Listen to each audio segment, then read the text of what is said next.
चलिए, तो अब बात करते हैं सामने स्क्रीन पर दिख रही दो इंपॉर्टेंट चीजों के बीच।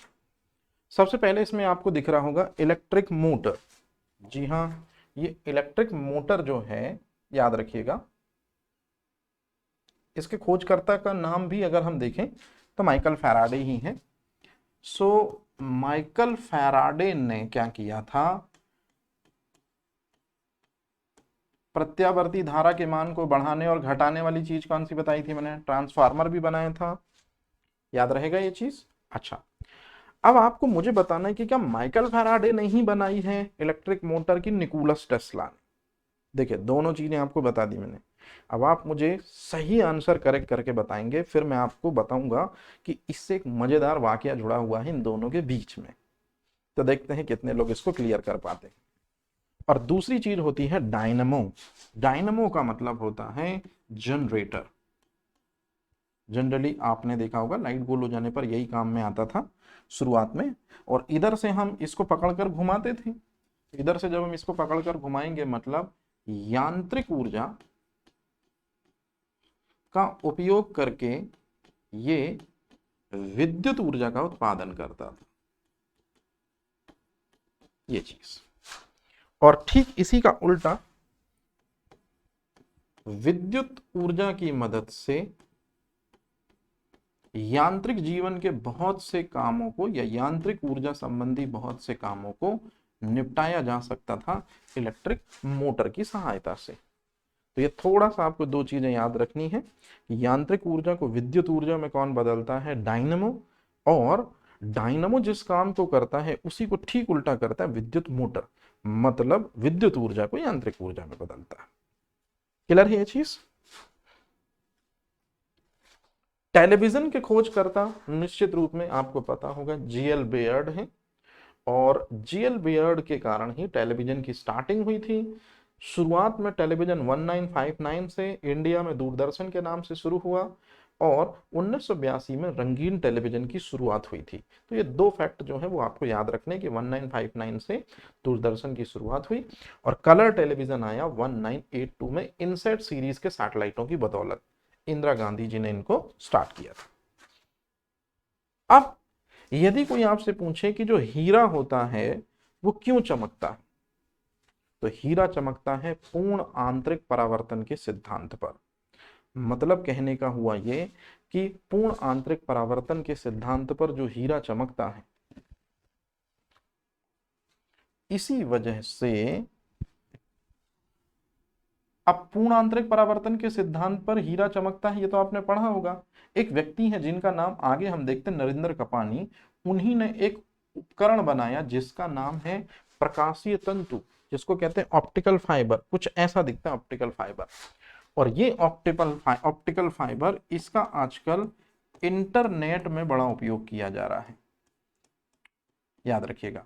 तो इंटरनेट में क्या किया जा रहा है कि जो वायर होते हैं, इन वायरों में दरअसल में क्या चीज चलती है, तो इन वायरों में जो डेटा होता है वो विद्युत के रूप में गमन करता है।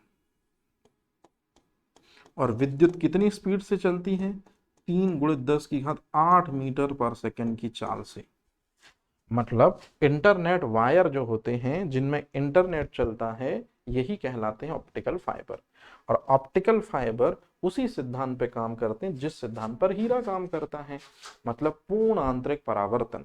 और पूर्ण आंतरिक परावर्तन के सिद्धांत पर काम करने वाली जो चीज होती है, जिसको हम किस नाम से जानते हैं, याद रखिएगा, हम जानते हैं ऑप्टिकल फाइबर। ये है वो व्यक्ति जिनका नाम है नरेंद्र कपानी। इन्हीं ने ऑप्टिकल फाइबर की खोज की थी और आईसीटी इंडस्ट्री में जबरदस्त क्रांतिकारी परिवर्तन आया आपके कारण। तो ये दो चीजें आपको याद रखनी है। अब इसके जस्ट बाद यदि हम आगे चलते हैं तो जैसा कि आपको दिख रहा होगा कि ये एक वायु दाब मापी है। वायु दाब मापी का मतलब होता है बैरोमीटर। और बैरोमीटर उपकरण की सहायता से वायुमंडलीय दाब मापते हैं। ये थोड़ा सा पुराना क्वेश्चन हो गया। और वायुमंडलीय दाब मापने के लिए बैरोमीटर उपकरण किसने बनाया था, ये आप याद रखते हैं टॉर्सेली। लेकिन मौसम के अनुमान के लिए या मौसम के पूर्वानुमान के लिए भी बैरोमीटर का यूज किया जाता है। तो आपसे अगर कभी अब कोई क्वेश्चन पूछे, कौन सा क्वेश्चन पूछेगा कि बैरोमीटर की सहायता से क्या किया जाता है। जैसे बैरोमीटर में एक जो चीज होती है, जो आप ये देख रहे हैं, जो ऊपर ये रीडिंग जो ली जाती है जिससे, उसको हम पारा कहते हैं। यदि पारा एकदम से नीचे आ जाए, यदि पारा एकदम से नीचे आ जाए, है ना, बैरोमीटर में यदि पारा एकदम से नीचे आ जाए, मतलब अचानक से नीचे आ जाए यदि, तो इसका मतलब है कि आंधी और तूफान आने वाला है। याद रखिएगा, एकदम से नीचे आ जाए पारा तो क्या आने वाला है, आंधी और तूफान। यदि धीरे धीरे नीचे आने लगे पारा, इसका मतलब है वर्षा होने वाली है। और फिर धीरे धीरे यदि ऊपर की तरफ चढ़े पारा, इसका मतलब है मौसम साफ है। तो ये कुछ फैक्ट हैं जिनको आपको याद रखना पड़ेगा, याद रहेगा। तो बैरोमीटर की सहायता से वायुमंडलीय दाब का मापन किया जाता है। और बैरोमीटर में चूंकि क्या भरा होता है, पारा, जो कि एक द्रव धातु होती है जिसको क्विक सिल्वर कहते हैं, और इसी की मदद से हम मौसम के पूर्व अनुमानों का मापन भी कर सकते हैं। जब भी बात आती है कंप्यूटर की कि कंप्यूटर को किसने बनाया था, तो कंप्यूटर को जिसने बनाया था उस व्यक्ति का नाम है चार्ल्स बेबेज। तो चार्ल्स बेबेज वो व्यक्ति हैं जो ब्रिटेन से ताल्लुकात रखते हैं, और ब्रिटेन के चार्ल्स बेबेज ने ही सबसे पहला कंप्यूटर बनाया था। लेकिन जो ये सबसे पहला कंप्यूटर आप देख रहे हैं, ये सबसे पहला कंप्यूटर मैकेनिकल कंप्यूटर था, और मैकेनिकल कंप्यूटर को हाथ से चलाना पड़ता था, मतलब यांत्रिक ऊर्जा का उपयोग किया जाता था। लेकिन आज जितने भी कंप्यूटर हैं जो चलते हैं, ये निश्चित रूप में किसकी बदौलत चलते हैं, ये जो चलते हैं इलेक्ट्रिसिटी की बदौलत चलते हैं। जैसे एक आइडियल एक पीसी आप देख रहे हैं, इसको कहते हैं इलेक्ट्रॉनिक कंप्यूटर। तो इलेक्ट्रॉनिक कंप्यूटर जिस तरह के आज के कंप्यूटर हैं, इस तरह के कंप्यूटर के बारे में सबसे पहले बनाया था एल एम ट्यूरिंग ने। तो एल एम ट्यूरिंग आधुनिक कंप्यूटर के पिता भी हैं, और याद रखिएगा ये इलेक्ट्रॉनिक कंप्यूटर के पिता भी हैं। तो इसी वजह से एल एम ट्यूरिंग जो हैं वह ब्रिटेन के व्यक्ति हैं, और इन्हीं का एक स्टेटमेंट था कि मशीनों में बुद्धि लब्धि लाई जा सकती है, मतलब मशीनें भी खुद से सोच सकती हैं, समझ सकती हैं, अपने विचार प्रदर्शित कर सकती हैं। तो ये चीज आपको क्लियर हो गई। अब इसके बाद कोयले की खदानों में जब काफी गहराई में लोग जाते थे, तो आपने देखा होगा कि कोयले की खदानों में गहराई में जाके कोयले को तोड़ना पड़ता था, तो प्रकाशिक व्यवस्था ले जानी पड़ती है ना। तो कोयले की खदानों में मीथेन गैस की मात्रा ज्यादा होती थी। तो जब लोग प्रकाशिक व्यवस्था ले जाते थे या प्रकाश वगैरह के रूप में चिमनी वगैरह ले जाते थे, तो कई बार ऑक्सीजन की अत्यधिक मात्रा के कारण से कोयले की खदानों में भारी भरकम विस्फोट हो जाता था। तो ये बड़ी समस्या हो गई कि भाई लोगों को जिंदा रहने के लिए ऑक्सीजन तो जरूरी है, लेकिन यही ऑक्सीजन गहरी कोयले की खदानों में विस्फोट का कारण बनती है। तो चीजें दिखें कैसे, सांस लेने के लिए चलो आदमी कम कम भी सांस लेता रहे तो ठीक है, क्योंकि अगर चीजें दिखेंगी नहीं। तो फिर एक व्यक्ति है जिसका नाम है हम्फ्री डेवी। तो हम्फ्री डेवी नामक व्यक्ति ने एक लैंप बनाया था जिसको डेवी लैंप कहते हैं। और ये डेवी लैंप जो है, ये कोल माइंस में काम करने वाले लोग प्रकाशिक व्यवस्था उत्पन्न करने के लिए अपने साथ में गहराई में लेकर जाते थे। तो ये बात आप याद रखिएगा कि कोल माइंस में सबसे ज्यादा कौन सी गैस पाई जाती है, मीथेन। और मीथेन ऑक्सीजन से मिलती थी तो बनाती थी CO2 और वाटर, और साथ में विस्फोट भी भारी। और मीथेन यदि आप सुनेंगे तो ये एक कार्बनिक पदार्थ है, और कार्बनिक पदार्थों के ऑक्सीकरण से बताइए कौन से उत्पाद बनते हैं, ये भी आपका क्वेश्चन है। तो इस तरह से आपसे चीजें पूछी जाती हैं जिनको आपको ध्यान में रखना है, याद रहेगा। स्टेनलेस स्टील, ये चीज आपने जरूर सुनी होगी, स्टेनलेस स्टील जिसको शॉर्ट में स्टील कहते हैं, हेनरी बेसिमर ने बनाया था। इसी वजह से स्टेनलेस स्टील को बनाने की एक मेथड है बेसिमर विधि। अब बेसिमर विधि में कैसे बनाया जाता है स्टेनलेस स्टील को, जिसे शॉर्ट में स्टील कहते हैं, और स्टील जो कि एक मिश्र धातु है, और अगर ये मिश्र धातु है तो इसको बनाएंगे कैसे, तो याद रखिएगा स्टेनलेस स्टील को बनाने के लिए सबसे पहले जो सबसे प्रमुख धातु ली जाती है वो है आयरन। आयरन के बाद सेकंड नंबर पे ली जाती है क्रोमियम, फिर तीसरे नंबर पे ली जाती है निकेल, चौथे नंबर पे ली जाती है मैग्नीज, और सबसे इंपॉर्टेंट लास्ट में एक धातु नहीं बल्कि एक अधातु ली जाती है जिसको हम कहते हैं कार्बन। तो सबसे पहले तो आप ये चीज याद रख लीजिए कि स्टेनलेस स्टील जो है उसको बनाने के लिए 4 धातुओं और एक अधातु ली जाती है। आयरन जो है ये मुख्य धातु होती है और आयरन का प्रतिशत होता है 70%। क्रोमियम का परसेंटेज होता है 18%, निकेल का प्रतिशत होता है 8, मैग्नीज का प्रतिशत होता है 0.35 और 0.1 से 2% होता है कार्बन। तो पहले ये चीज तो देखिए 100% में से जो सबसे ज्यादा है ऑब्वियसली सी बात है वही मुख्य घटक होगा। अब आपसे क्वेश्चन पूछा जाता है स्टेनलेस स्टील में कठोरता के लिए क्या मिलाते हैं, या स्टेनलेस स्टील यदि कठोर बने तो कठोरता के लिए हम मिलाते हैं कार्बन।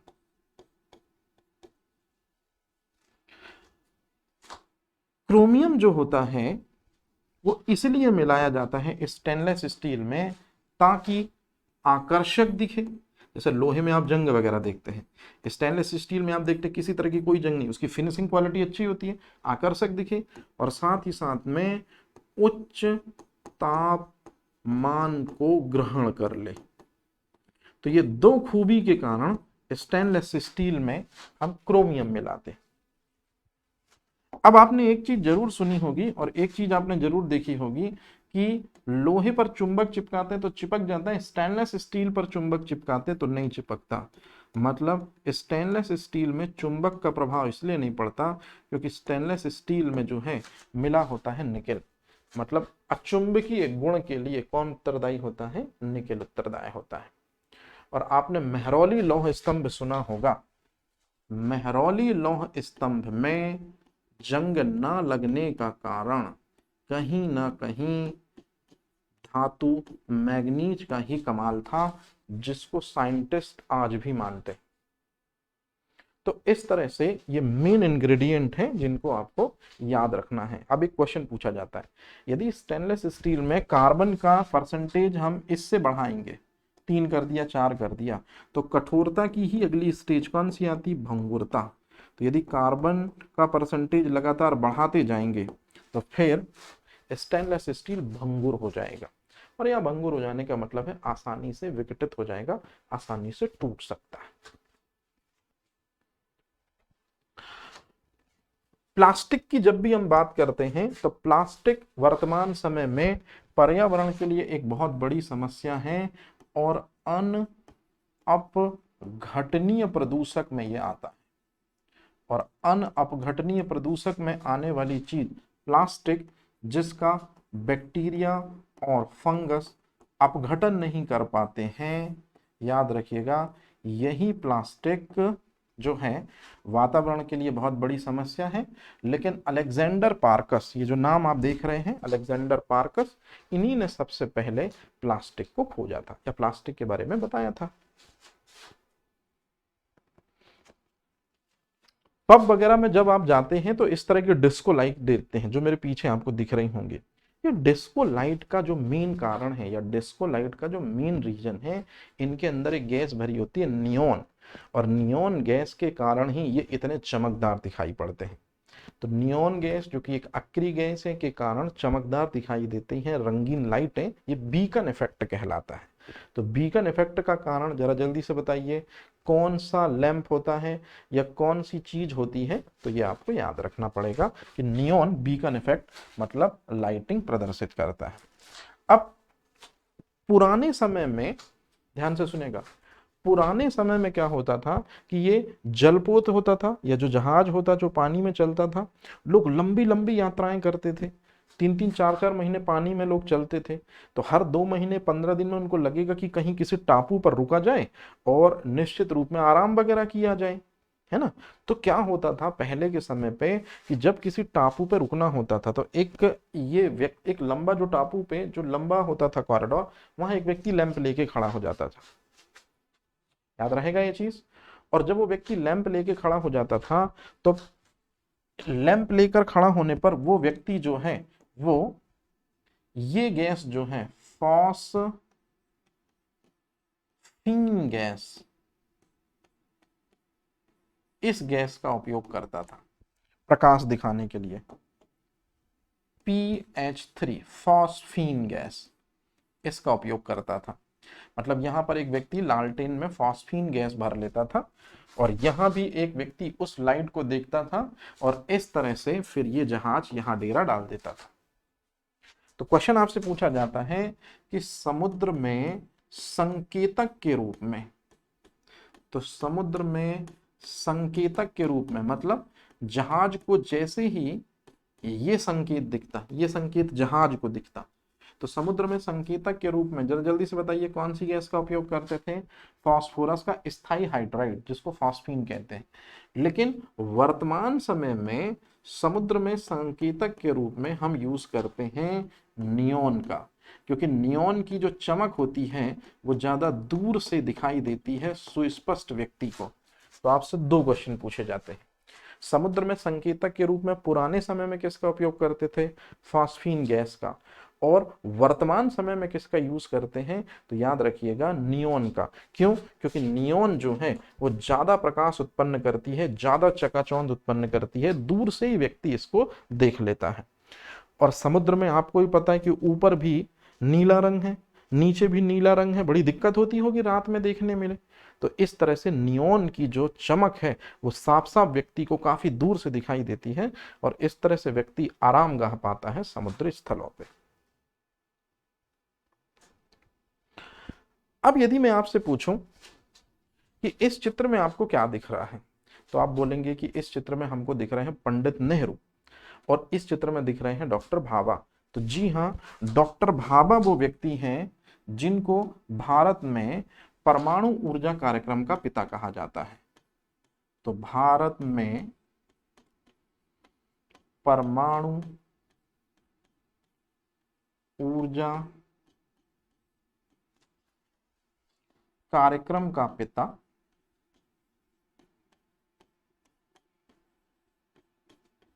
किसको कहा जाता है? डॉक्टर भाभा को कहा जाता है। और डॉक्टर भाभा के नक्शे कदम पर चलकर ही भारत बना पाया परमाणु बम। और भारत जो परमाणु बम बना पाया इसमें बहुत सारी चीजों का रोल है, जिसे इसमें सबसे इंपॉर्टेंट रोल है परमाणु ऊर्जा आयोग का, क्योंकि परमाणु ऊर्जा आयोग में चेयरमैन के पद पर रहे थे डॉक्टर भाभा, इस काम को कर पाए। परमाणु बम बनने में परमाणु ऊर्जा विभाग का भी योगदान है। परमाणु बम बनाने में डॉक्टर भाभा ने परमाणु ऊर्जा संस्थान की भी मदद ली थी। मतलब डॉक्टर भाभा जो हैं ये 3 चीजों से जुड़े हुए हैं, इनकी मदद से डॉक्टर भाभा ने परमाणु बम बनाया था। तो परमाणु ऊर्जा आयोग जो है वो कब बना था? याद रखिएगा, वो बना था 3 अगस्त 1948। परमाणु ऊर्जा विभाग 3 अगस्त 1948, सही है क्या ये चीज? परमाणु ऊर्जा आयोग, हाँ सॉरी, यहाँ 10 होना चाहिए यार, 10 अगस्त ऊर्जा आयोग, 10 अगस्त। यहाँ परमाणु ऊर्जा आयोग होना चाहिए 3 अगस्त 1954, और परमाणु ऊर्जा संस्थान 3 जनवरी 1954। तो ये जो डेट लिखी है ये आपके लिए प्रीलिम्स के फैक्ट, कि परमाणु बम बनाने के लिए डॉक्टर भाभा ने परमाणु ऊर्जा आयोग बनवाया। आयोग इंस्ट्रक्शन देगा, फॉलो कराएगा कौन? विभाग, और विभाग इंस्टीट्यूट को डायरेक्शन देगा परमाणु ऊर्जा, सॉरी यहाँ विभाग नहीं होना चाहिए, यहाँ होना चाहिए संस्थान। और इसी परमाणु ऊर्जा संस्थान का नाम डॉक्टर भाभा की डेथ के बाद 12 जनवरी 1967 को हो जाएगा बार्क। ये चीज याद रहेगा। तो परमाणु ऊर्जा संस्थान का ही नाम बदल कर क्या कर दिया जाता है? बार्क कर दिया जाता है। लेकिन यदि पूछा जाए कि भारत के नाभिकीय ऊर्जा कार्यक्रम का पिता किसे कहते हैं, तो भारत के नाभिकीय ऊर्जा कार्यक्रम का पिता, याद रखिएगा, नाभिकीय ऊर्जा कार्यक्रम का पिता डॉक्टर राजा रमन्ना को कहते हैं। अब नाभिकीय ऊर्जा कार्यक्रम के पिता राजा रमन्ना को कहते हैं, और परमाणु ऊर्जा कार्यक्रम का पिता हम डॉक्टर भाभा को कहते हैं। ऐसा क्यों? तो उसके लिए जो चीजें हैं वो ये हैं आपके सामने। ये हो गए डॉक्टर भाभा, और ये हो गए डॉक्टर राजा रमन्ना। अब मेरी बात ध्यान से सुनेगा। डॉक्टर राजा रमन्ना ने नाभिकीय रिएक्टर बनवाने में महत्वपूर्ण भूमिका निभाई, और डॉक्टर भाभा ने परमाणु बम बनाने में महत्वपूर्ण भूमिका निभाई। तो ये दो चीजें साफ साफ। भारत का पहला नाभिकीय रिएक्टर जिसको आप चित्र में देख रहे होंगे, ये दरअसल में कहलाता है अप्सरा। और आप अच्छे से देखिए, डेट लिखी होगी आपके सामने, 4 अगस्त 1956 को अप्सरा जो है ये काम करना क्या करता है? स्टार्ट करता है पंडित नेहरू के दिशा निर्देशन में। या पंडित नेहरू ने देश को, या अप्सरा की स्टार्टिंग डेट जो बताई वो बताई 4 अगस्त 1956, अप्सरा ने यहाँ से काम करना शुरू किया। लेकिन अप्सरा दरअसल में एक प्रायोगिक नाभिकीय रिएक्टर है, और प्रायोगिक नाभिकीय रिएक्टर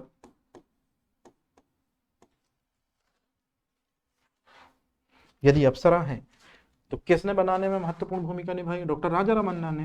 और नाभिकीय रिएक्टर वो युक्ति है, या नाभिकीय रिएक्टर वो चीज है जो कि परमाणु ऊर्जा को विद्युत ऊर्जा में परिवर्तित करता है। लीजिए, ये कहानी है आपके नाभिकीय ऊर्जा कार्यक्रम के पिता डॉक्टर राजा रमन्ना की। तो डॉक्टर राजा रमन्ना ने फर्स्ट न्यूक्लियर रिएक्टर बनाने में इंडिया की मदद करी थी। लेकिन यदि कोई पूछे आपसे कि सबसे पहले परमाणु बम का जनक किसे कहा जाता है अंतरराष्ट्रीय स्तर पर, तो परमाणु बम का जो जनक हैं, जिन्होंने सबसे पहले परमाणु बम जिस सिद्धांत पर काम करता है ये हमको बताया था, उनका नाम है ऑटो हॉर्न। तो जो सामने आप व्यक्ति का चित्र देख रहे हैं ये ऑटो हॉर्न है, जो जर्मनी के साइंटिस्ट हैं, न्यूक्लियर साइंटिस्ट हैं। और इन्हीं ने दरअसल में क्या किया था, परमाणु बम जिस सिद्धांत पे काम करता है, मतलब नाभिकीय विखंडन अभिक्रिया, पूरी दुनिया को सिखाई थी।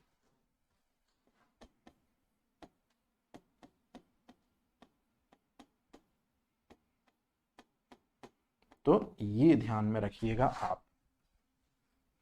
तो परमाणु बम का जनक किसे कहते हैं? ऑटो हॉर्न को।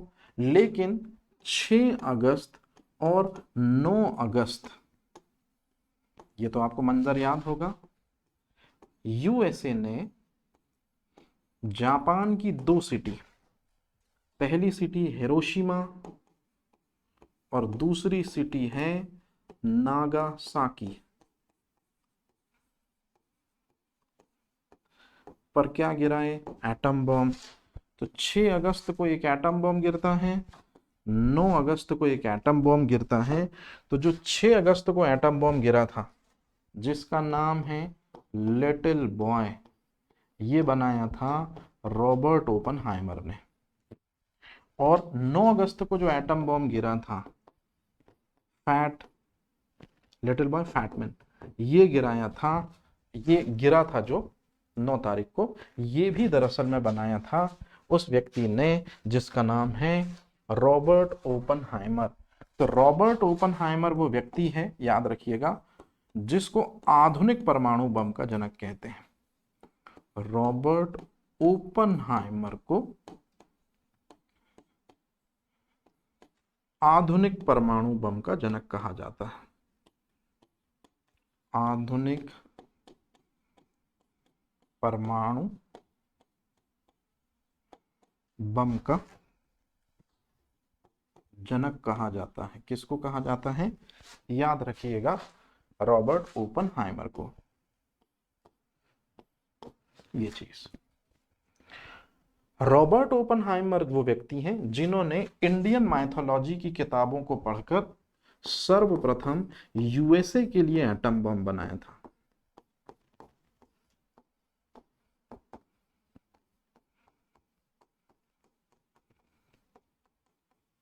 इस तरह से तो ये चीजें आपको याद रहेंगी। फाइनल में 16 जुलाई 1945 को रॉबर्ट ओपनहाइमर ने जर्मनी के अल्बर्ट आइंस्टीन के साथ में परमाणु बम को टेस्ट किया था। मतलब प्रथम देश जिसने एटम बम टेस्टिंग करी, परमाणु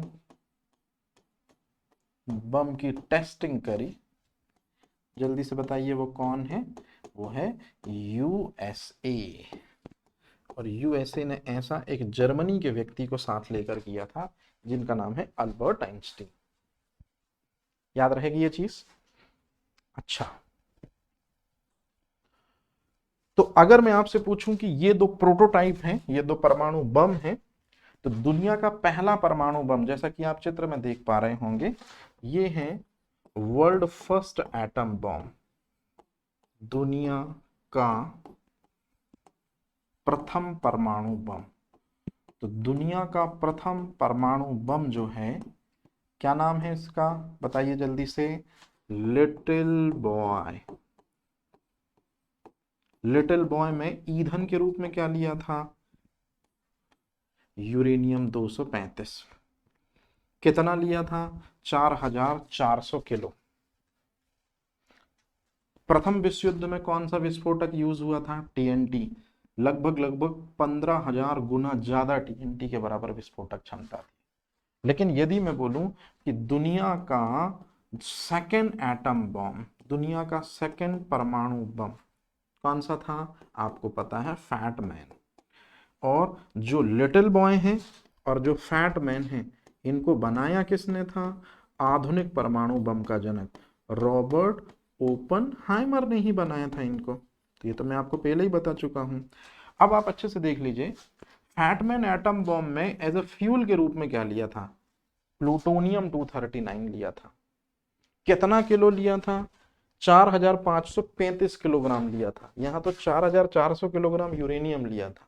याद रखेंगे। और आप देखेंगे साइज में ये ज्यादा फैला दिख रहा है आपको, इसलिए नाम पड़ गया फैटमैन। याद रहेगा। तो इस तरह से आपसे क्वेश्चन ये पूछे जाते हैं। अब जो सामने आप चीजें देख रहे हैं, इसकी शुरुआत में थोड़ी पीछे से कर रहा हूं। जब कंप्यूटर बनने स्टार्ट हुए, तो कंप्यूटर की जो प्रथम पीढ़ी थी, अब वो लोग आप नेट पे चेक कर लीजिएगा कि कंप्यूटर की प्रथम पीढ़ी कब से है। कंप्यूटर की जो प्रथम पीढ़ी थी, याद रखिएगा, उसमें निर्वात ट्यूब का इस्तेमाल किया गया था। आप बोलेंगे सर ये वैक्यूम ट्यूब क्या है? तो वैक्यूम ट्यूब वे चीजें थी जो डाटा को स्टोर करने में बहुत काम आती थी। सेकेंड जनरेशन कंप्यूटर में, द्वितीय पीढ़ी के कंप्यूटरों में हमने यूज करना स्टार्ट किया ट्रांजिस्टर। और जो ट्रांजिस्टर थे ये सिलिकॉन से बनते थे, जर्मेनियम से बनते थे, और ये सिलिकॉन और जर्मेनियम ही तो दरअसल में क्या है, सेमीकंडक्टर, मतलब अर्धचालक। ये याद रहेगा ये चीज इस तरह से। अब तीसरी पीढ़ी के कंप्यूटर जो थे ये ज्यादा डाटा स्टोरेज कर सकें, ज्यादा तेजी से चल सकें, इसलिए ट्रांजिस्टरों की जगह यूज किए जाने लगे आईसी चिप।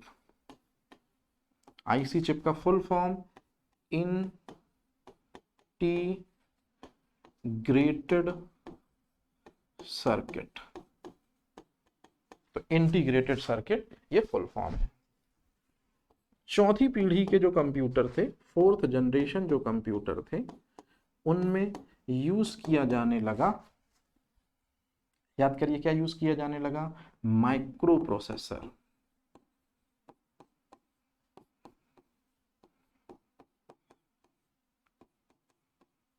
ये चीज तो मैं आपको ये बता रहा था, मैं आपको ये जो सबसे इंपॉर्टेंट चीज समझानी थी मेरे को, कि ट्रांजिस्टर जिसके डिस्कवरर का नाम है जॉन बार्डीन,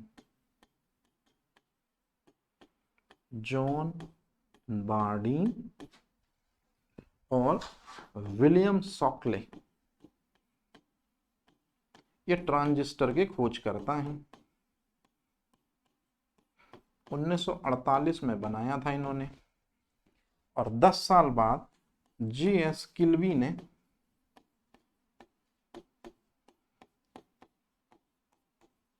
1958 में आईसी चिप बनाए थे। तो आईसी चिप, ट्रांजिस्टर, ये सभी के सभी किससे बनेंगे, याद रखिएगा, ये सभी बनेंगे सेमीकंडक्टर से। ये सभी किससे बनेंगे, अर्धचालकों से, सिलिकॉन और जर्मेनियम से। अब क्वेश्चन पूछा जाता है, पहले कंप्यूटरों का साइज बहुत बड़ा होता था, एक ग्रास कोर्ट के मैदान के बराबर होता था, लेकिन धीरे धीरे धीरे धीरे कंप्यूटर काफी छोटे होते गए, और अब तो इतने छोटे होते गए हैं कंप्यूटर कि आप उनको इजीली जेब में रख सकते हैं, सिर्फ और सिर्फ आईसी चिप के कारण।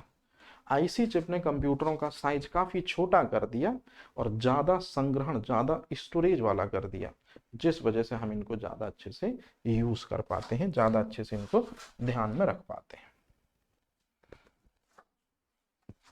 अब इसके बाद एक सिंपल सी चीज आती है, पेरिस्कोप एक उपकरण होता है जिसकी सहायता से समुद्र की गहराई के अंदर भी, पनडुब्बी के अंदर हो तो आप पेरिस्कोप को ऊपर उठाकर, समुद्र की सतह से ऊपर उठाकर आप देख सकते हैं विवरण या चित्र वगैरह की क्या चल रहा है।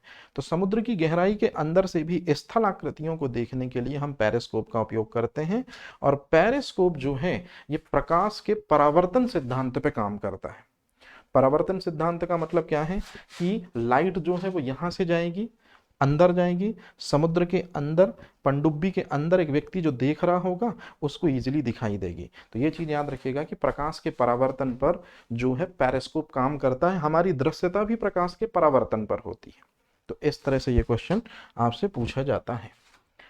अब एक चीज और है जो आपको याद रखना यहाँ सबसे ज्यादा जरूरी है, कि सामने आप एक उपकरण देख रहे हैं, हालांकि इसका केमिस्ट्री से कोई लेना देना नहीं, बायोलॉजी से कोई लेना देना नहीं है, ये फिजिक्स में हम क्यों पढ़ रहे हैं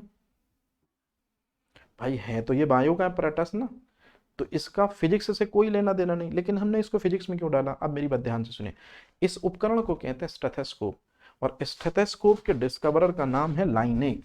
लाइनेक ने हृदय की धड़कन को मेजर करने के लिए कि 1 मिनट में हृदय 72 बार धड़कता है नॉर्मल, लेकिन जब डिसीज होती है तो यह तो ज्यादा धड़कता है या तो कम धड़कता है। तो हृदय की धड़कनों को व्याधियों के टाइम पे मेजर करने के लिए हम इनका उपयोग करते हैं। किनका उपयोग करते हैं, याद रखिएगा, स्टेथोस्कोप का उपयोग करते हैं। और स्टेथोस्कोप जो है ये भी ध्वनि के परावर्तन पर कार्य करता है, कि जैसे ही हम कान में लगाते हैं स्टेथोस्कोप और सामने वाले की हार्ट बीट सुनते हैं, तो सामने वाले की जो हार्ट बीट होती है वही उसमें रिफ्लेक्ट होकर हमारे कानों तक सुनाई देती है। तो याद रखिएगा, प्रकाश के परावर्तन पर कौन आधारित है, तो प्रकाश के परावर्तन सिद्धांत पर कौन आधारित है, पेरिस्कोप। और अगर मैं आपसे बोलूं कि ध्वनि के परावर्तन सिद्धांत पर कौन आधारित है, याद रखेंगे स्टेथोस्कोप। और अब यदि मैं आपसे पूछूं कि इस दुनिया का सबसे न्यूनतम, अच्छा इस दुनिया का सबसे अधिकतम तापमान कितना है, तो आप में से ज्यादातर लोग बोलेंगे कि सर अधिकतम तापमान 10⁻7 है सूर्य के केंद्र में। तो सूर्य का केंद्र यहां थोड़ी ना है जमीन पे, है ना, वो तो ऊपर है, नेचर में है। दुनिया का सबसे अधिकतम तापमान है 10⁸8।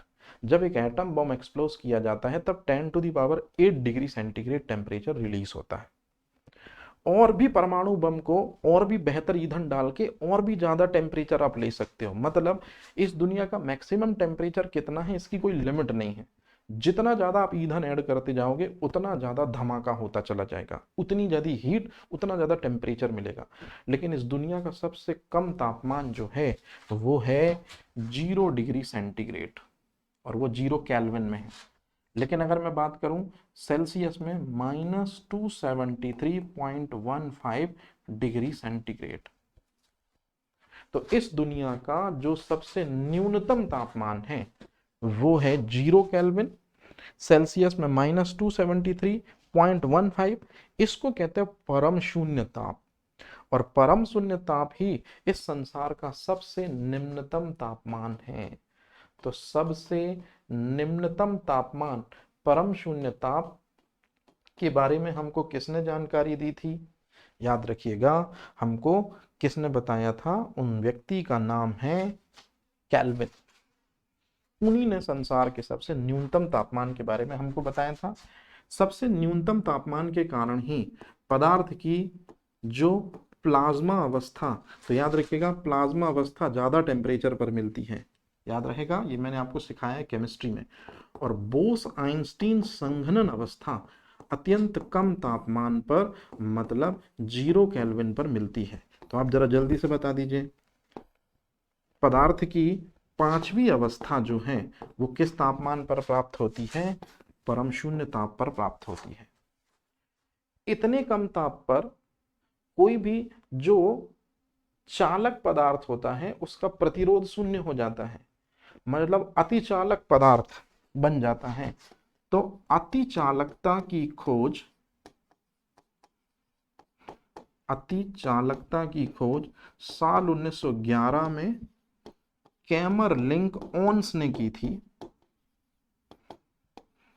और उसने भी यही बताया था कि कोई भी जो पदार्थ है वो अत्यंत कम तापमान पर रेजिस्टेंस फ्री हो जाता है, और इसी को अतिचालकता कहते हैं, सुपर कंडक्टिविटी कहते हैं। याद रहेगा ये चीज। तो इस तरह से हमको ये दोनों चीजें याद रखनी है। अच्छा, अब एक नॉर्मल सा क्वेश्चन पूछा जाता है कि जो आपका जो कैलकुलेटर है वो किसने बनाया था, पास्कल ने बनाया था। तो ये तो नॉर्मल सी चीज है, इसको आपको ध्यान रखना है। अब इसके बाद चलते हैं न्यूटन के गति के नियमों की तरफ। तो न्यूटन के गति के नियमों को समझने की कोशिश करते हैं नेक्स्ट स्लाइड पे।